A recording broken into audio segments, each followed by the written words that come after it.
वैसे सच बताऊं, यहाँ हर चीज़ बहुत महंगी है। चाय का एक कप लेते हुए भी सोचना पड़ता है। कबाब खरीदने का तो सोच भी नहीं सकते। अगर तुम चाहो तो इसके पैसे मैं दे दूंगी। हरगिज नहीं, मैं तो सिर्फ बात कर रहा था। जानता हूँ कि तुम बहुत अमीर हो।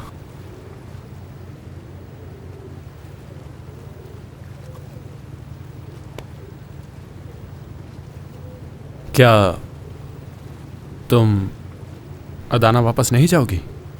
क्या यहीं इस्तांबुल में रहने का इरादा है तुम्हारा? अभी कुछ नहीं मालूम मुझे, इस बारे में कोई बात नहीं हुई।